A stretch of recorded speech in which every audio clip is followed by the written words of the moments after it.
Kontynuujemy naszą podróż w Irlandii. Tym razem spotykamy się w ciekawych okolicznościach z osobą, która jest takim odpowiednikiem prezesa regionalnej, tak jak u nas mamy wojewódzkie izby rolnicze, tak samo tutaj w Irlandii rolnicy mają swoją organizację i przedstawicielem na hrabstwo, not temporary, that's correct? Temporary. Yeah. Is Liam Coffey. Liam. Hello. Hello. Nice to meet you. Nice to meet you. Nice to meet you. I'm so happy that you find time to meet with me. No, you're very welcome. Great to be here. I'm so glad. Thank you so much. Yes. You have Polish paper. I have Irish agriculture paper. Yes. So we can start. Okay. We can start talk about Irish agriculture, about the problems. Maybe just say. Are you a farmer? Yes, I am indeed. Yeah. I'm a beef and suckler farmer in North Tipperary. I currently hold a IFA North Tipperary chairperson, and I started last February. So I have 4 years to do it with North Tipperary IFA, and I suppose my role as county chairman is to listen to the farmers on the ground and speak to them about the different issues that's happening in the farming world and of any problems that they have, and that I take their voices and take them to our national council, the IFA National Council in Dublin, where we have our president Francie Gorman, our IFA president. And we have our national council is made up of I think it's made up of about 60 members, so it's a lot of people in one room with different issues on the day, and we meet once a month, and any issues then we lobby from the IFA to the government on the day, and the government listen to you?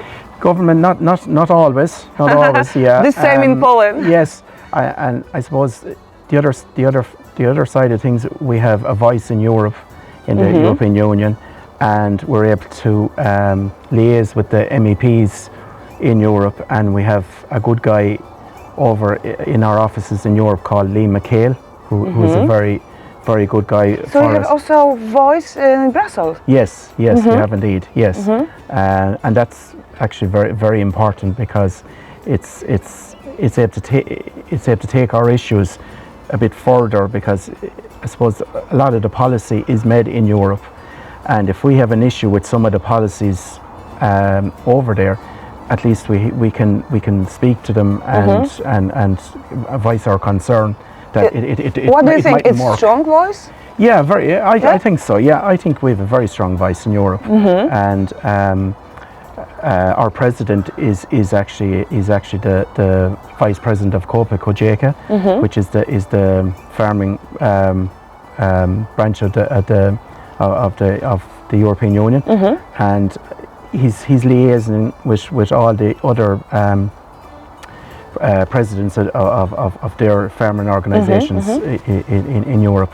So they have mostly the same issues as ourselves in Ireland. So it's good that he's able to speak with them and maybe work out maybe something that will work for European farmers and that. So that's. What do you think? Maybe first I ask you about the prices, because everybody knows. Yes. Wheat or barley? What kind of levels price you have here in Ireland? At the moment, there, roughly speaking, between 180 and 200 euro per ton. 200 euro. Yeah, 200 euro. So that's it's not good enough. By right it would want to be 250 a ton to break even, because of because of the costs with fertilizer and sprays and fuel especially. Yes. Yeah. So they're very costly, and it's I think a lot of tillage farmers, they're at a crossroads at the moment. They don't know whether to keep doing what they're doing or get out of what they're doing. So it's and I suppose the cap, the new cap that'll be proposed next year is going to be very important. That the level of cap is kept at the same level as it is presently. Now they're telling us they're cutting the cap by 24%, which would be a huge loss, and I think that's where IFA really comes into their ways just getting the message out there, getting the message to the policymakers in Europe that we need to keep the prices up, because it's not sustainable really at the moment, and I think they need to listen. I suppose we're kind of hearing different issues now, especially with the war in Ukraine at the moment, that Eastern Europe needs more money. After the war, the cost exploded. Yes. In Poland. I don't know how you feel that in Ireland. Yes, we do. Yeah, absolutely. Yeah, the cost of living is very high here now, and fuel, energy, and food. Food is very expensive here now also. So it's I don't know where they're just going to have to sit down and really think out, because they should listen farmers. Yeah, and at the end of the day, everyone has to eat. You know, and food is number one really. I think for everything. Food security. Yes, absolutely. In the future is most important thing in the whole Europe now. Yes, absolutely. Yeah. That's I couldn't agree more.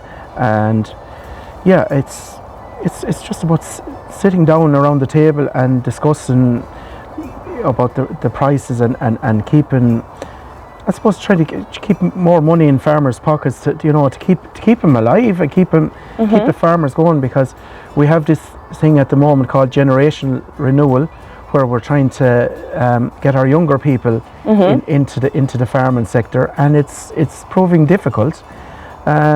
A lot of they won't stay, or they want they just feel that they can't make a living out of it. Yes, I suppose that's the main issue, and then the workload.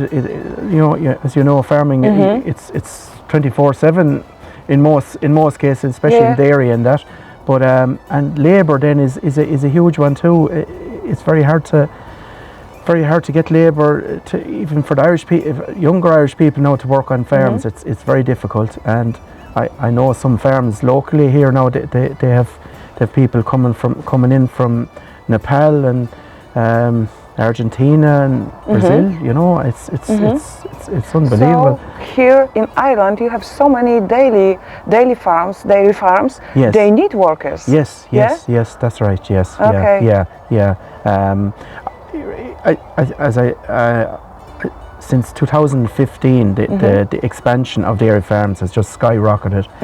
The milk quotas were abolished, and guys were ready to move on then to get into more cows and produce more milk. And I suppose they kind of forgot then maybe that the labour, they thought maybe there was going to be no issue with labour, whereas now it's a huge issue. And I don't know if the younger people aren't going to come back to the farms. What you will see is some farmers getting bigger, and the smaller guys will be phased out. So that's what it's kind of looking like at the moment. The same process we have in Poland. Yes, But it's natural for me. It's natural. Yes, yeah. And you produce here in Ireland. You produce you produced milk. Yes. Cheese. Yes. Butter. Yes. And beef. Yes. And when we talk about this area, it's so important. This is so important for this country. Yes. And what do you think? And Irish farmer, what they think about new regulation and opened market for a country from Mercosur? Yes. Yeah. That's a huge issue at the moment within the Irish farming sector. I suppose we export 90% of our beef and milk to both Europe, and I suppose the UK is probably one of our biggest markets. The biggest? Yes, yeah. So it's what we're hearing now, that since the UK have left the euro, that they are, I suppose they're dealing with the South American countries now, where they can import beef, mainly beef, at a lot cheaper rate, and it's pushing a lot of pressure on our market, and we're looking then to other markets beyond Europe. You feel that the price going down or not? The price, if we talk about beef. Yeah, the price of beef at the moment is fairly good. It dropped a bit in the last 3 months. It's coming back up again now steadily. And how looks like now? Beef prices €4 5 euro. Beef price at the moment for steers ranging from 650 to 680 euro per kilo. Oh, and it's quite good. Yeah, it's quite good. Yes, yeah. But then the other, on the flip side, then the costs of getting your animal to that price is costing a lot in both. What do you think? If the price is 6.5, the costs are 5? Yeah. Oh, absolutely. Yes. €5 yeah. It would per be, kilo. Yeah, per kilo. Yeah. And that's too much, really. But and it's, I suppose, down to the fact that it's a kind of a numbers game. You know, if you have big numbers of beef, that you're rolling with it all the time. You know, but the smaller guy, he's been pushed out all the time. You know, but yeah, it's difficult. You know, and we have had an issue, or still have an issue with our Bord Bia brand here in Ireland. They market all our beef and dairy in Europe and around the world, and we have a guy in charge, a chairperson of it, and he has his own business on the side, and he's actually bringing in Brazilian beef into his business, and there's no traceability on it, and he's portraying with Bord Bia that everything is traceable and everything is very, very good. So that's the issue we have with the Mercosur countries bringing beef into our country. Polish farmers, they scared a little bit because, you know, they think about quality. Yes. Because here in Europe we are all the time pushed and pushed. Yes. And in Argentina and Brazilian, they don't have so strong rules. That's right. Yes. Yeah. And I suppose the IFA and the Farmers Journal there that you have, their editor went over I think it was last October, and they went to a couple of beef farms over there, and there was animals on some of the feedlots, and they'd no ear tags, no identification.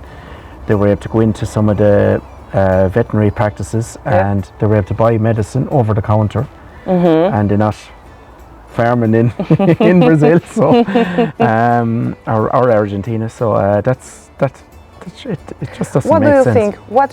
What we should do, farmers in Europe, not only here in Ireland? Yeah. What should we do? Well, I think the European Union needs to wake up to this. Wake up. Yeah. Oh. Yeah. Wake up. Yeah. Wake Absolutely. up, Brussels. Yeah, I think so. And you know, there's enough people in the European Parliament to change this rule, and we actually met with the Animal Health Commissioner Olivia Varhelyi from Hungary, and he gave us a promise that by the 3rd of September that there'd be a ban on Mercosur beef into Europe.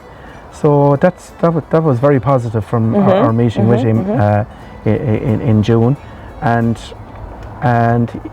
what he kind of said, that they have their people on the ground in Brazil at the moment, and it's going to take years before they're able to solve their issue over there. And I think, that's a positive, I think, anyway, from what he said, and hopefully he lives up to it now. Yes, yeah. Yeah, and when we look on Ireland, I see everywhere pasture. Yeah. Yes. Everywhere Yeah. pasture. So many cows. Yes. You have yeah. here in Ireland 5.5 million people. Yes. And how many cows you have here in Ireland? I think there's 2.5 million. I think 2.5, 3 million. 3 million. Yeah. It's a lot of mouths to feed. Yes. When we drive around, we meet we met so many cows. Yes. And maybe from time to time we meet some farmers, some people. But it's quite. It's intense. It's intense here now. Yeah. Yes. It is indeed. Yes. Yeah. And I suppose the biggest problem at the moment is we have a drought here now with the hot weather for the last month or so. This is not usually situation No, it's not, for Ireland. Yeah, not really. No, we in Poland we know. Yes. Okay. So, you're. Yes, I understand it's something scared. Yes. Yeah. Absolutely. And we I suppose we really depend so much on the grass, the grass-fed system in this country, because if we were to go to feeding our cows inside all year round, I think it wouldn't be viable for us here. So it's important that the grass grows and the cows are out for so eight months of the year. And water is a big issue now at the moment with this drought, and it's the month of September now would be the month that would be really important that the water levels would rise, because it's that period that the water table has dropped a lot, and there's so much water being taken from the ground. So it's important that we do get rain in the next couple of days or a week or so, and that everything starts afresh again. Okay. Yeah. What do you think? Which problems or which challenges you have here in Ireland, Irish farmers? I suppose our biggest challenge there now is the price. The price. We're price takers here the whole time, and our costs are just getting larger every year. The fuel price this year now really has added a lot. How much is the price here in Ireland? The fuel. At 1.8? 1.8 at the moment, yes, at the fuel pumps. Agricultural diesel is after rising again there. It's gone to, I think it's 120 now at the moment. 120, per litre, yeah. So this time last year it was back to around 90 cent a litre. You know, so it's a huge jump really. Yeah.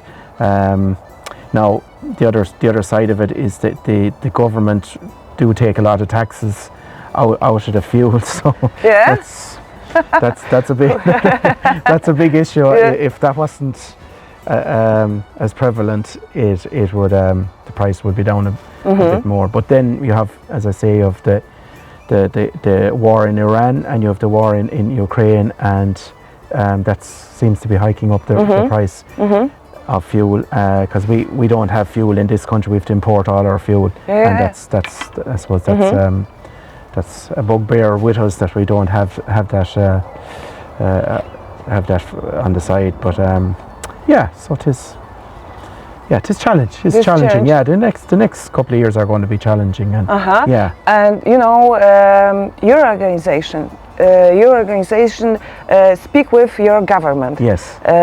We have also, like I said, we have also a farmers organization.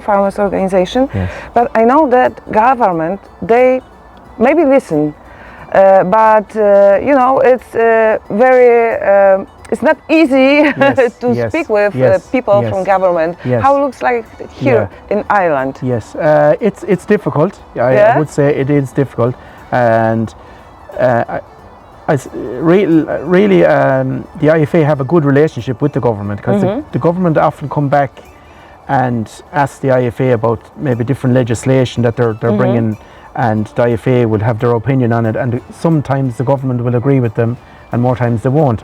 But the whole thing is keep engaging with them and keep in their ear, and if we're not getting anywhere with them, we go to Europe and we speak with our MEPs in Europe, and often a lot of work is done in Europe when our own government are not pulling their weight on different issues. So our farmers, they are so frustrated. They going to the street and they demonstration because our government sometimes close your ear and don't listen. How looks like here in Ireland? You are so quiet, and because here is so quiet. It can be difficult. We had our issues with Board BA back in January and February there this year earlier, and the government weren't listening to us, not one bit. Our local media were, the national media weren't. Yeah, so our voice wasn't really being heard, and that can be difficult. And what are you thinking about the UA regulation, about Green Deal, about subsidies? What do you think? Is the right way, only way? Well, if the subsidies are going to have to stay, because I suppose the smaller farmer in Ireland is depending on his livelihood for the subsidies, because he's not making enough off the land to keep himself. So he's subsidised then to keep living, and a lot of smaller farmers have off farm jobs also, because, as I say, the cost of living is so high here. You have here the most farm. They are family farm, yeah. Family, yes, family farms. But as I said to you earlier, the smaller family farm is being pushed down and pushed away, and the bigger farmers are going to come in. But they are bigger and bigger and bigger, or not? They will be getting bigger. Yes, just as a note, I work with a contractor sometimes during the summer, and just going around to different farms, and we cut silage for different guys, and they're mostly dairy farmers, but most of their farms that they've leased of people that are retiring, or people that have nobody coming after them, and they have their land leased, and it's sad to see that their farmyards are all closed up. The land is being used by the dairy farmer, and they've all their machinery and from the past is just left there. And it's sad. It's sad now. So that's. What do you think about Green Deal in this regulation, this biodiversity and eco-bio farms? It's right way.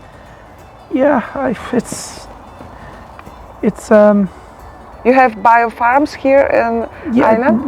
Not very much really yet, but it's getting popular. I suppose the fact that we're such a we produce a lot here, and we're depending on that. If we go the kind of the Green Deal that you kind of leave your land idle, and you're going to have more biodiversity, and different parts of the country it suits, but not. Don't forget, we need produce food. Yes, and food. Yeah, and absolutely, that's a cert anyway.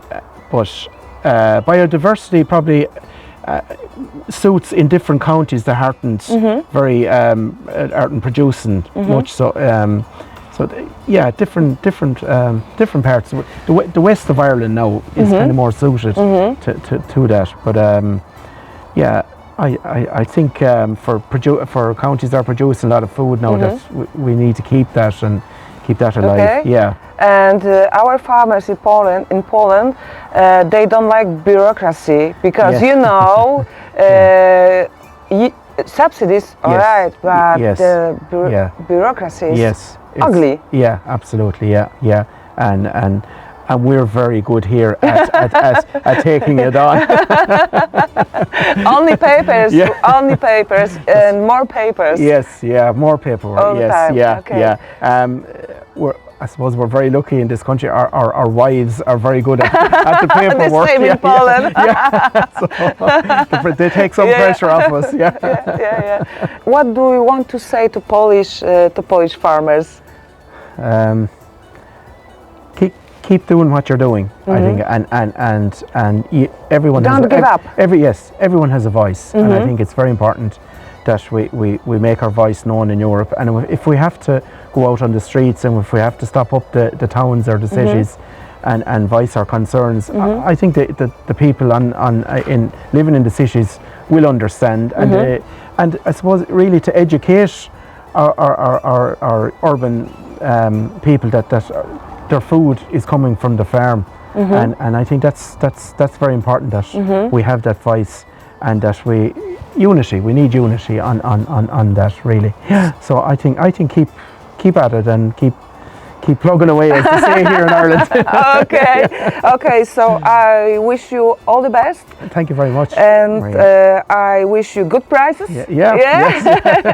And good weather. Yeah, good weather and much more raining days. Yes, But I know it's a good idea, because everybody says that here in Ireland every day raining. Yes. So when the weather is good, our mood is very good. Okay. Yeah. So it's. I think I love this weather anyway. Okay. So but we do need a rain at certain times of the year. Yeah. So that's thank you so much for your time. Now we're doing coffee with Irish milk. Right. Very Cheers. good. Cheers. Sláinte, as we say in Ireland. Okay. Thank you. Thank you.